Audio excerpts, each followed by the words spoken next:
Hey everybody, Miss Karen, here to show you what I'm talking about with the radial design, which is this week's sketchbook assignment. So it's still using a circle, but we're using a circle and a straight edge to create a design that actually radiates like the spoke of a bike. So are there circles involved? Yes, but there are other geometric shapes involved as well. So I'm going to show you on another page how I began with just a compass and a straight edge. Okay, and how you can use a compass and a straight edge to create many different regular polygon type shapes. All right, so when I started this, I believe I kind of started with a little cross shape, maybe right in here, where I just kind of made an axis, like a vertical and a horizontal axis, getting as straight as I can here without bumping into my tripod. It's like really a problem here. My tripod is breaking. Okay, so I started with a circle, and you're going to practice using your compass. I know a lot of you were practicing in the circle assignment we had the last time. Keeping it still on the center point of these two intersecting lines. I'm not going to change the position, but I'm going to put the point here. And then I'm going to move around the circle without changing the radius. I'm going to put a dot.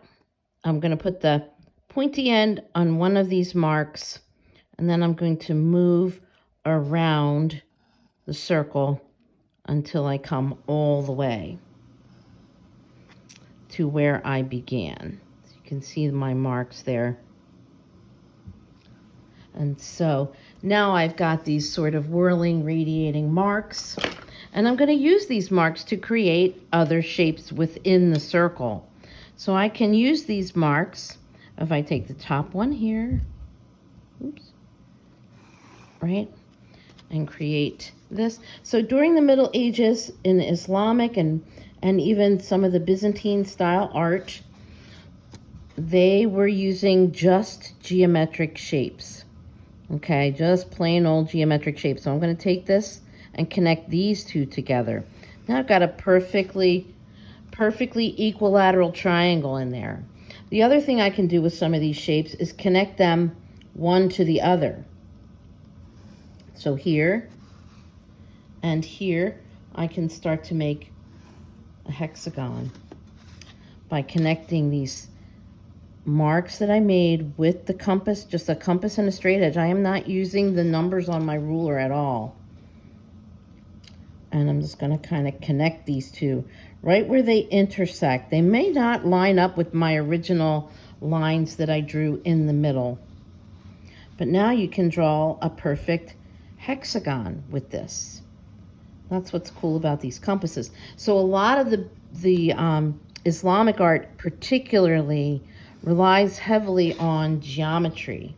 Remember that they were not going to create things out of nature. They're not going to copy nature. That was kind of the Greeks' thing. They were studying nature. They were studying reality. Now I've made a rectangle in there. But I can also come down to this point and make like a perfect kind of Star of David where I have the overlapping equilateral triangles, but they're flipped. Okay, I hope y'all can see that. Again, my video equipment is not cooperating really great with me. So what I did with some of these things was I started to extend some of the lines where things intersected, like here. I could go through the middle, and where these two lines meet on the edge of the rectangle, and here, I could start to strike, and then I could come, like, I'll circle them for you so you see where I'm going with this. I can connect these or extend these lines to make the spokes for my design, right, and come out like that.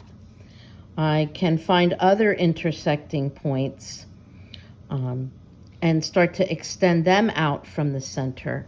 I can certainly take this straight forward through the points of this hexagon and come straight through the middle to make another spoke. It's different than the first spoke that I did. I was just using that as a reference point. Okay, and then you can see how this center line right here kind of goes through some of these points, and I can extend it. Okay, like that. There's other intersections you might find, you might want to extend. You could certainly extend these. And so a lot of the Islamic designs are based on this geometry. It's just simple compass, ruler, no measuring. Now I've got a design that I can start to set up in the middle like I did with my other one. I could kind of come here and come down to the center, use this line here, use this here, and use this here. And now I've got a kite shape that I can begin to make radiating lines from. I might even strike another little circle in here, right where this, let's just make a little circle inside here. A smaller one. And now you can see where you want some of those diamond shapes to end if they're going to radiate out here, from out here. So I want you to use a ruler. I am not using a ruler right now, but you can see where this would be the point of the next sort of kite shape that would come out and meet in the middle. Now I've got a nice cross shape going on. All right, and this is the idea behind the radial design, that you're making spokes, and I want you to do it thoughtfully with some geometry, because we're going to be using some shapes similar to this when we get to our mosaic project.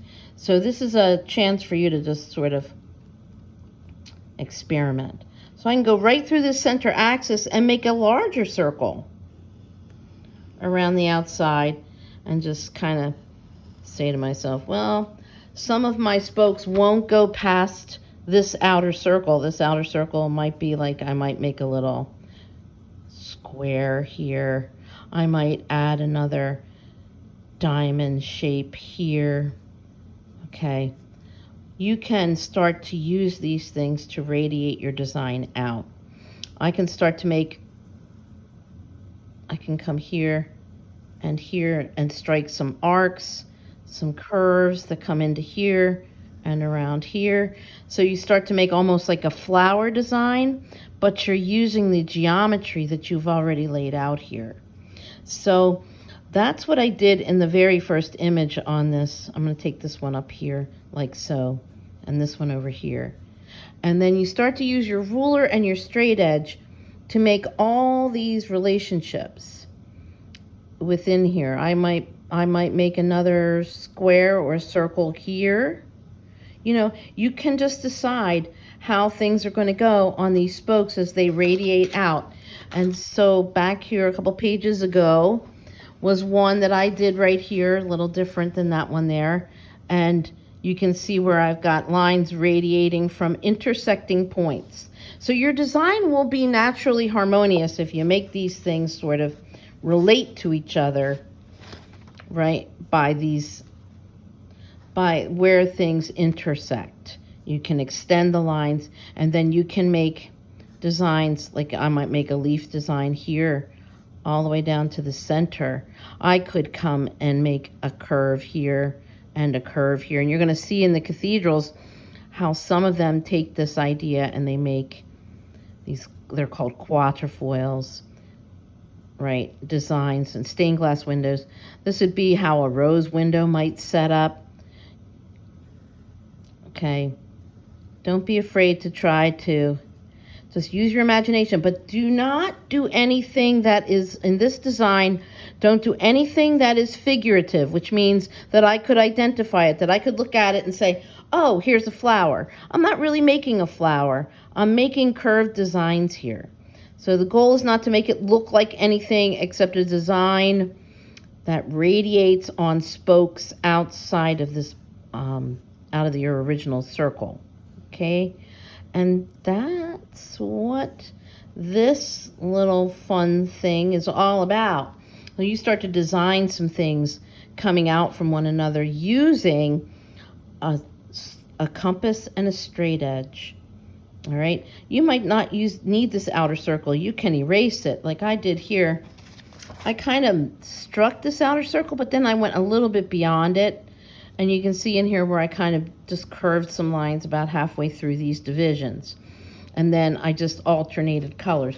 You don't have to color it in. I just want you to get the experience of using straight edge, a compass, and designing using shapes that we're not going to name, like, oh, that's a flower. It's not really a flower, okay? But it looks a little bit like a flower, because in the Middle Ages, they were not really about, copying reality like the Greeks were, but they were still using geometry to design things.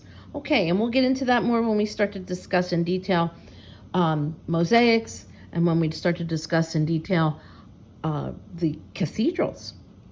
So good luck with this. Have fun. All right, play around. Again, do not make it look like something other than a series of designs. And you might want to repeat what you do on one spoke throughout every spoke, right? There's more spokes here that I could use and add some more of this design to as I went along, but I stopped. And there were some things here that I did that were a mistake, okay? Which, again, we talked about before, that Navajo rug makers even did that. The Islamic designers would do this as a nod to God, our creator. So that only the creator is perfect. So we're not shooting for perfection. Remember, we're shooting for excellence. That's different, because God does want us to work excellently, but he does not expect us to be perfect. Okay, so have some fun with this. Color it in if you wish, or just leave it a straight old pencil design. But I want you to just experiment with your compass a little more and your straight edge. All right, bye for now, guys. Have a great weekend. See you Tuesday. Bye.